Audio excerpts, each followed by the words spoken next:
ஆண்டவராக இயேசு கிறிஸ்துவின் நாமத்தில் என் அன்பின் வாழ்த்துக்கள். இந்த காலை வேளையில் உங்களை சந்திப்பதில் நான் மகிழ்ச்சி அடைகிறேன். இன்றைக்கு நம்முடைய தியானத்திற்காக நாம் தெரிந்து கொள்கிற வேத வசனம் ஏசாயா தீர்க்கதரிசன புஸ்தகம் 54 அதிகாரம் 8 வசனம். ஆனாலும் நித்திய கிருபையுடன் உனக்கு இறங்குவேன் என்று கர்த்தராகிய உன் மீட்பர் சொல்லுகிறார். ஆனாலும் நித்திய கிருபையுடன் உனக்கு இறங்குவேன் என்று உன் கர்த்தராகிய மீட்பர் சொல்லுகிறார். அற்பமான கோபம், அற்பமாக மூண்ட கோபத்தினாலே நான் இமைப்பொழுதுதான் உன்னை கைவிட்டேன்.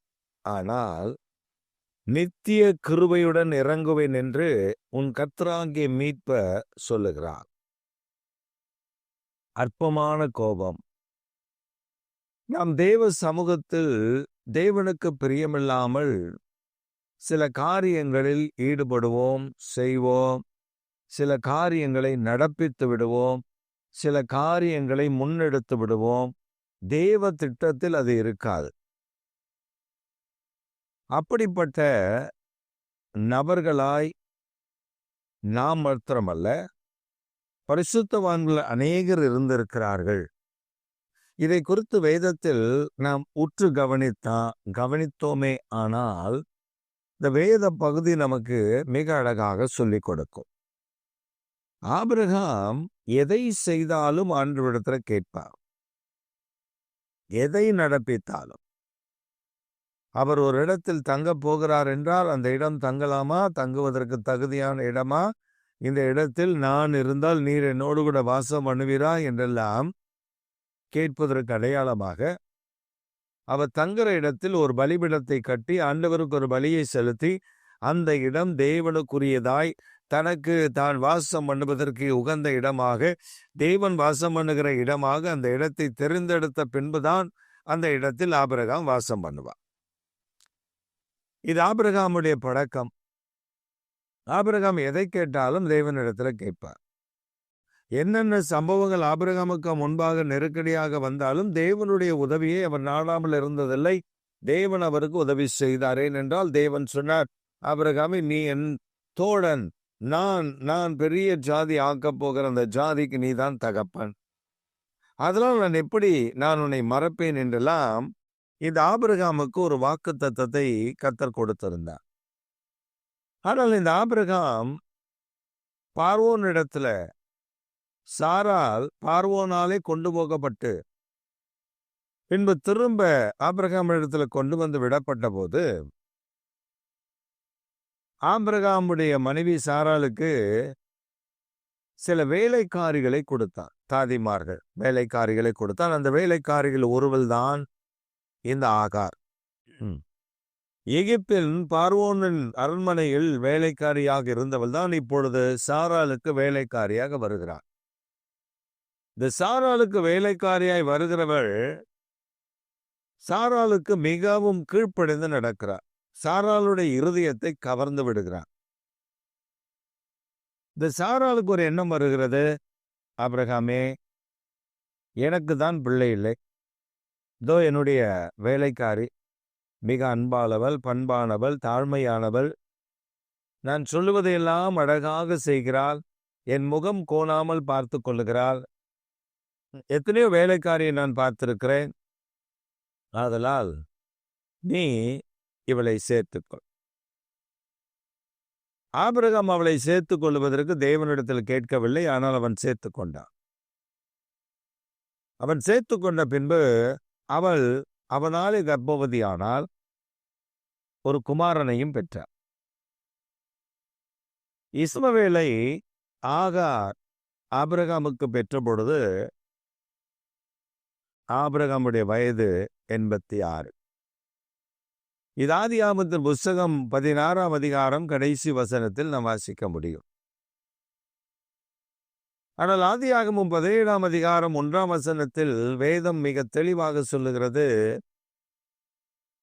பல ஆண்டுகளுக்கு பின்பு ஒரு 13-14 ஆண்டுகள் கழித்து 13 ஆண்டுகளுக்கு பின்பு கர்த்தர் ஆபிரகாமோடு பேசுகிறார்.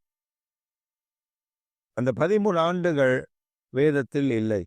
ஆபிரகாமோடு பேசுகிறார். ஆபிரகாமே, எனக்கு முன்பாக நடந்து கொண்டு உத்தமனாயிரு. ஆபிரகாம் தேவனிடத்தில் கேட்காமல் செய்த ஒரு சிறிய காரியம் அவனுக்கும் தேவனுக்கும் இடையே சில காலங்கள் பிரிவினையைப் போல இருந்தது. ஆனால் மற்ற வேத பகுதியில வாசித்து பார்த்தால் அந்த உறவு மேன்மைப்பட்டு தான் இருந்தது. ஆனால் இந்த பகுதியில்தான் இத்தனை ஆண்டு காலம் ஒரு கேப் தியரியை நாம் பார்க்க முடியும். பின்பு ஆபிரகாமுக்கு ஆண்டவர் வாக்குத்தத்தம் பண்ணினதை நிறைவேற்றுகிறார். இப்பொழுதுதான் அற்ப காலம் மூண்ட கோபம் இமை பொழுது கைவிடும்படி செய்தது. அந்த இமை பொழுது அது 13 வருடமாயிருந்தது. ஆனால் நித்திய கிருபையுடன் இறங்குகிற கர்த்தர் உன் மீட்பர். நம்முடைய மீட்பராகிய கர்த்தர் நித்திய கிருபையுடன் இறங்குகிறவர். நம்முடைய வாழ்க்கையில அவருடைய கிருபை நித்தியமானது, அதுல மாற்றமில்லை. ஆனால் அவர் கோபம் படும்படியான காரியங்கள் செய்யும் பொழுதுதான் கொஞ்ச காலம், கொஞ்ச நேரம், கொஞ்ச நிமிடம் அது நம்மையும் தேவனுக்கு இடையில ஒரு பிரிவினையை கட்டளையிடுகிறது. ஆனால் ஆண்டவர் சொன்னார், நான் உனக்கு தந்த நித்திய கிருபை மாறாதது, நான் உனக்கு நித்திய கிருபையுடன் இறங்குவேன். அந்த நித்திய கிருபை மாறாதது. ஒருவேளை இந்த செய்தியை கேட்டுக்கொண்டிருக்கிற அருமையான கர்த்தருடைய ஜனமே, கர்த்தருடைய பிள்ளைகளே, நீங்கள் ஒருவேளை தேவன் உங்களை மறந்திருக்கிறார், தேவன் உங்களை மறந்து விட்டார் என்று நீங்கள் நினைத்திருக்கலாம். ஆனால் அவர் உங்களை மறக்கவில்லை. அவர் உங்களுக்கு நித்திய கிருபையுடன் இறங்குவேன் என்று ஒரு வாக்கை பண்ணுகிறார். ஏனென்றால் கர்த்தராகிய உன் மீட்பர் உரைக்கிறார். கர்த்தராகிய தேவன் உன் மீட்பராய் இருக்கிறார். உன்னுடைய எல்லா குறைவுகளிலிருந்தும் உன்னை மீட்டெடுத்து உன்னை ஆசீர்வதிக்கிற ஒரு நல்ல தெய்வமாய் இருக்கிறார் என்பதைத்தான் இந்த வேத பகுதி நமக்கு கற்றுக் கொடுக்கிறது. இஸ்ரவேல் ஜனங்கள் தேவனுக்கு பிரியமாய் வாழ்ந்தபோது கர்த்தர் அவர் நடுவில் இருந்தார். அவர்களை ஒரு மனிதனும் அசைத்து விட முடியவில்லை, எதிர்த்து நிற்க முடியவில்லை, யுத்தம் பண்ண முடியவில்லை, அவர்களுக்கு விரோதமாக வந்து நிற்க முடியவில்லை. ஏனென்றால் கர்த்தர் அவர் நடுவில் இருந்தார். பாலாக் பிலேயாம் என்ற ஒரு மனிதனை கூலிக்கு அடைத்து சபிக்க வேண்டும் என்று சொன்ன பொழுது கர்த்தர் தம் ஜனத்தோடு கூட இருப்பதினால் பிலேயாமால் ஒன்றும் செய்ய முடியவில்லை. சபிக்க வந்தவன் ஆசீர்வதிக்கிறார். இதுதாங்க நித்திய கிருபை. ஒரு ஜனத்தின் மேல் ஆண்டவர் ஒரு நித்திய கிருபை வைத்து விட்டால் அந்த நித்திய கிருபை மாறாதது. ஆனால் அதே பிலேயாம் தன்னால் முடியவில்லை. தன்னுடைய கண்கள், தன்னுடைய வாய் அந்த ஜனங்களை சபிக்க ஆண்டவர் விடவில்லை என்று சொன்ன உடனே அந்த ஜனங்களை பாவம் செய்து தேவனை விட்டு விலகுவதற்கு என்ன வழி என்று சொல்லி பாலாக்குக்கு சொல்லிக் கொடுத்து விட்டு அவன் போய்விட்டான்.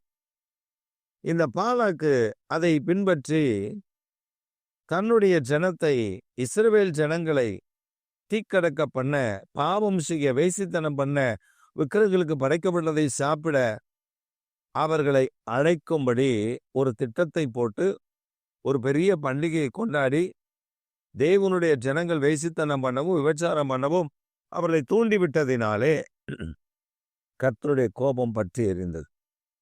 அது அற்பகால கோபம் தான். ஆனால் அந்த கோபம் பிணைகாசு என்கிற ஒரு மனிதனாலே நிறுத்தப்பட்ட போது மீண்டும் தம்முடைய ஜனத்தின் மேல் அந்த கிருபை திரும்பிவிட்டது. அவர் நித்திய கிருபையுடன் இறங்குகிறவர்.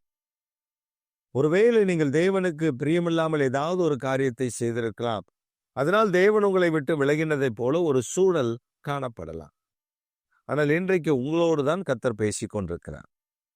உனக்கு நான் நித்திய கிருபையுடன் இறங்குவேன். காரணம், உன் கர்த்தராகிய தேவன் நான் உன் மீட்பர் என்று ஆண்டவர் உங்களுக்கு சொல்லுகிறார்.